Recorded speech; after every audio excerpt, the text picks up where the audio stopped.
Hi, and welcome to this latest video in this short series. If you'd referred to the first video, I took you into this and I did an initial assessment. We bought this house off a little old lady who lives in this street. You might remember that I said that she hadn't actually lived here for 20 years. All her furniture was still here, but she hadn't lived here. And it was in the original sort of condition and state, and it looked reasonably good when we went in there.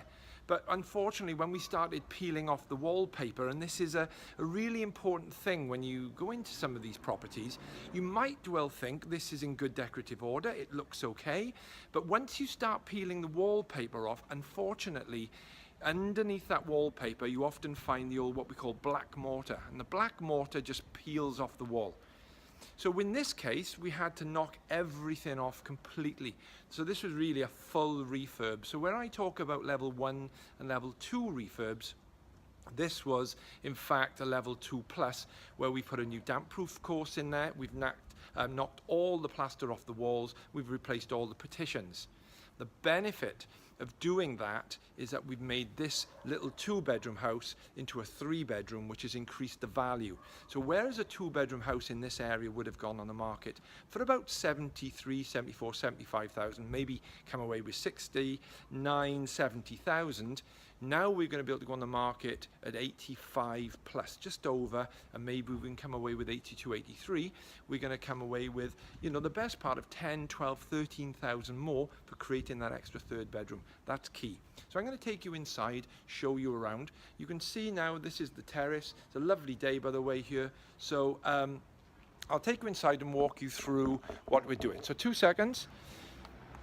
So you might have remembered in the first case, I talked about there being wall paneling on these walls here.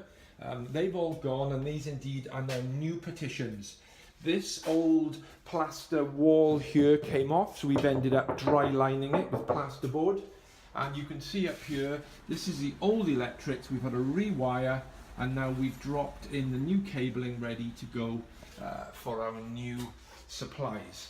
So we've put a doorway in here. This was an original sort of location, but what we decided to do was knock this wall down that was in this location. You can see there's a beam there. You'll see from some of my picture series that we've put a Catnick box beam in here, far cheaper than using an RSJ, saves you a load of money. By the way, if you use an RSJ, you're gonna need usually structural calculations to justify its size.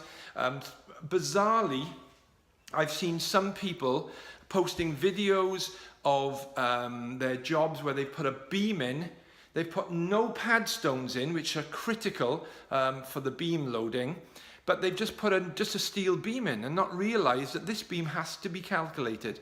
Now, if you go for what we call a proprietary steel beam, which is a Catnick or an IG box beam, you can put one of them in, but of course, you're going to need to talk to building regulations, because building regulations are going to be involved. It's a relevant part as far as building regulations are concerned. So bear that in mind. It's really important.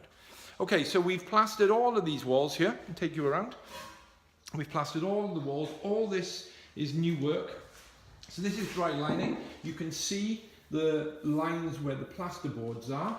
You can see now because we've skimmed, and that gives you an idea of what we've done. And in this area here, we've lined again using timber stud lining and insulation.